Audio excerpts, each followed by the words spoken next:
राजा हिरण्यकश्यप का पुत्र प्रहलाद। प्रहलाद के पुत्र का नाम विलोचन था। हम सभी जानते हैं कि प्रहलाद भगवान विष्णु का परम भक्त था और उसी कारण उसका पुत्र भी भगवान का भक्त बना। नरसिंह अवतार में जब भगवान विष्णु ने हिरण्यकश्यप का वध किया तो अपने पिता की मृत्यु के बाद भक्त प्रहलाद राजा बने। उन्होंने भगवान विष्णु की भक्ति के साथ साथ अपनी कुल परंपरा के अनुसार ही शासन किया और राक्षस भी उसी परंपरा के साथ रहने लगे। अब अंतर ये था कि राक्षस भी भगवान विष्णु को अपना आराध्य देवता मानते थे और इसी कारण उन्हें भगवान शिव और भगवान विष्णु दोनों का आशीर्वाद प्राप्त होने लगा। लेकिन जन्म से ही राक्षस होने के बाद भी वैष्णव बनने से उनके अंदर सद्गुण आ गए थे। अधिकांश राक्षस शाकाहारी और नियमित संध्या उपासक थे। अब धर्म बढ़ता ही जा रहा था, अधर्म खत्म होता जा रहा था। जब भक्त प्रहलाद बूढ़ा हो गया तो उसने अपने पुत्र विरोचन को राजा बना दिया और स्वयं संन्यास ले लिया और पूरी तरह से भगवान की भक्ति में लीन हो गया। दोस्तों, अब यहीं से शुरू होती है कहानी मंथरा की और यह वीडियो मंथरा पर ही आधारित है। मंथरा राजा दशरथ की सबसे प्रिय और सुंदर रानी केकई की दासी थी, जिसे विवाह के बाद उनके पिता ने उन्हें दहेज में दिया था। रानी केकई की भी वो अत्यधिक प्रिय दासी थी। बताया जाता है कि केकई को बचपन से मंथरा ने ही पाला पोसा और उनका ख्याल रखा था, इसीलिए उन्हें वो अपनी बेटी समान मानती थी और एक तरह से उनकी धाय माता भी थी। इसी कारण से भगवान श्री राम मंथरा को कभी नानी तो कभी माता भी कहा करते थे। इसके बाद भी आखिर क्यों करती थी मंथरा राम से वैर? दोस्तों, मंथरा पूर्व जन्म में कौन थी और उसने ऐसा कौन सा पुण्य किया था जिससे भगवान शिव सहित सभी देवताओं, परम ब्रह्मा स्वरूप भगवान श्री राम और अंश अवतार लक्ष्मण, भरत और शत्रुघ्न जी की बाल लीलाओं को भी उसने देखा और उनका पालन पोषण किया। भगवान श्री राम को वन भेजना और इस त्रेता युग में सभी राक्षसों का संहार कराने में सहायक बनी थी। यदि वो ऐसा न करती तो प्रभु श्री राम को वनवास न होता और दुष्ट राक्षसों का संहार भी न होता। अर्थात ईश्वर जो भी करता है वो किसी न किसी बहाने से और किसी से करवाता है। दोस्तों, जब भक्त प्रहलाद ने अपने पुत्र विरोचन को राजा बनाया तो विरोचन एक कुशल शासक की तरह शासन करने लगा। हर दिन सुबह स्नान ध्यान करके जो भी उनके पास आता वो उसकी इच्छा पूरी कर देते थे और फिर इसके बाद ही अन्न जल ग्रहण करते थे। देखा जाए तो उनके राज्य में उनकी प्रजा दुखी नहीं थी। तभी एक दिन महाराज विरोचन दिग्विजय के लिए अपने राज्य से निकले और पृथ्वी लोक सहित स्वर्ग पर भी विजय प्राप्त कर वहां से इंद्र को निकाल दिया। स्वर्ग छिन जाने के बाद देवराज इंद्र भगवान विष्णु के पास आते हैं और उनसे बोलते हैं, हे प्रभु, मेरी रक्षा कीजिए।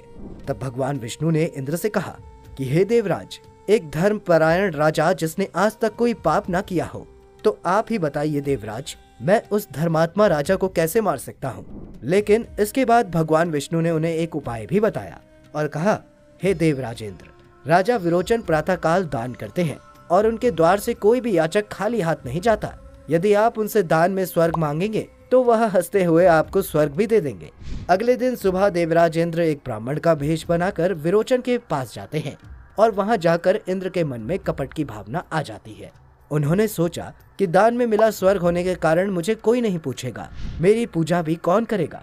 तब इन्होंने दान में राजा विरोचन का सिर मांगने का निश्चय किया और फिर इंद्र ने राजा से दान लेने के पहले कहा कि आप दान देने से पहले संकल्प करें कि मैं जो मांगूंगा आप मुझे देंगे। राजा ने हंसते हुए संकल्प ले लिया और कहा, आप जो भी मांगेंगे मैं दूंगा। तभी इंद्र ने कहा कि मुझे आपका सिर दान में चाहिए। राजा विरोचन अपने वचन से बंधे हुए थे। तब विरोचन उनसे कहते हैं, आप भले ही ब्राह्मण ना हो लेकिन अपनी पहचान जरूर बताएं। इंद्र अपना परिचय देने से डर रहे थे। तब विरोचन ने कहा कि हे प्रभु, यदि मैंने सच्ची श्रद्धा से आपकी पूजा की है और जीवन में कोई पाप नहीं किया है तो इस ब्राह्मण बने मनुष्य का असली चेहरा मेरे सामने आ जाए। और इतना कहते ही ब्राह्मण बने इंद्र सामने आ गए। महाराज विरोचन ने हंसते हुए कहा, हे इंद्र, आपने छल से मेरा सिर मांग लिया है, लेकिन आपके इस पाखंड का बदला मेरी संतान अवश्य लेगी। इतना कहकर महाराज विरोचन ने अपने हाथ से अपनी गर्दन काटकर इंद्र को दान कर दी। इस बात का पता जब इनके पुत्र बलि और पुत्री विलोचना को हुई तो दोनों विलाप करने लगे। ये वही अत्यंत पराक्रमी और अजय बलि है जिसने अपने बल से स्वर्ग लोक, भूलोक तथा पाताल लोक का स्वामी बन बैठा। वामन रूप में ब्राह्मण वेशधारी विष्णु ने 3 पग भूमि दान में मांगी और संकल्प पूरा होते ही विशाल रूप धारण कर प्रथम 2 पगों में पृथ्वी और स्वर्ग को नाप लिया और शेष दान के लिए बलि ने अपना मस्तक नपवा दिया। दूसरी संतान विलोचना उनकी पुत्री थी। दोनों अंतर्नाद करते हुए, रोते हुए, बिलखते हुए वहां आए बूढ़े भक्त प्रहलाद और पुत्र बलि और पुत्री विलोचना के प्रार्थना करने के बाद भी इंद्र ने विरोचन का सिर नहीं दिया, जिससे उनका बिना सिर के ही दाह संस्कार करना पड़ा।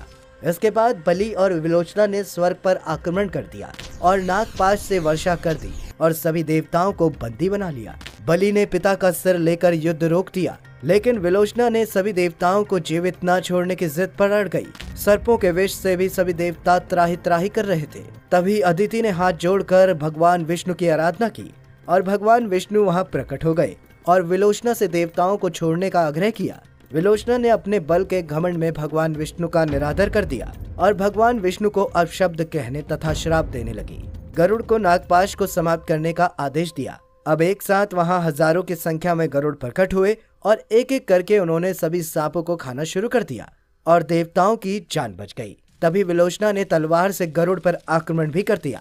ये देख एक साथ कई गरुड़ उस पर टूट पड़े। इतने सारे पक्षी और अकेली राजकुमारी गरुड़ से कैसे बच पाएंगी?